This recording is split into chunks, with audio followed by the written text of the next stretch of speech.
അപ്പോൾ ഇതിൽ നമുക്ക് ഏറ്റവും ബിലീവ് ചെയ്യാവുന്നത് നമ്മുടെ ശരീരത്തെ തന്നെയാണ്. നമ്മുടെ ശരീരത്തിൻ്റെ തേഴ്സ്റ്റ് എന്ന് വെച്ചാൽ അല്ലെങ്കിൽ വെള്ളം കുടിക്കാനായിട്ടുള്ള ദാഹം അത് വളരെ ടൈറ്റ്ലി കൺട്രോൾഡ് ആണ് ഹ്യൂമൻ ബോഡിയിൽ. അപ്പോൾ നമുക്ക് വെള്ളം കുടിക്കേണ്ട സാഹചര്യമുണ്ട് എന്ന് ശരീരം മനസ്സിലാക്കുമ്പോൾ നമുക്ക് ഈ ദാഹം ഉണ്ടാവും.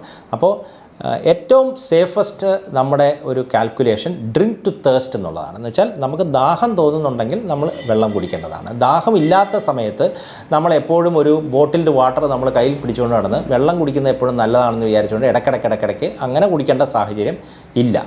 അപ്പോൾ ഡ്രിങ്ക് ടു തേഴ്സ്റ്റ്. പിന്നെ 2, നമ്മൾ കുടിക്കുന്ന വെള്ളം അഡിക്വേറ്റ് ആണെങ്കിൽ നമ്മൾ പാസ് ചെയ്യുന്ന യൂറിൻ ഒന്നെങ്കിൽ കളർലെസ് ആയിരിക്കും അല്ലെങ്കിൽ വളരെ ലൈറ്റ് യെല്ലോ ആയിരിക്കും. അതേസമയം നമ്മൾ ആവശ്യത്തിനുള്ള വെള്ളം നമ്മൾ എടുക്കുന്നില്ലെങ്കിൽ നമ്മുടെ യൂറിൻ ഡാർക്കാവും, കോൺസെൻട്രേറ്റഡ് ആവും. ഇത് എല്ലാവർക്കും തന്നെ അറിയാവുന്ന കാര്യമാണ്. അപ്പോൾ നമ്മുടെ ശരീരത്തിലെ തന്നെ ചില സയൻസിലൂടെ തന്നെ നമ്മൾ കുടിക്കുന്ന വെള്ളം നമുക്ക് അഡിക്വേറ്റ് ആണോ എന്നുള്ളത് നമുക്ക് മനസ്സിലാക്കാൻ പറ്റും. അത് നമ്മൾ ഈ കുടിക്കുന്ന ഈ വാട്ടർ മാത്രമല്ല, നമ്മൾ കഴിക്കുന്ന ഫുഡ് സ്റ്റഫ്സിൻ്റെ അകത്തും ടീ, കോഫി അതുപോലെയുള്ള ബെവറേജസ് ഇതെല്ലാം ഇതിൻ്റെ അകത്ത് ഇൻക്ലൂഡഡ് ആണ്.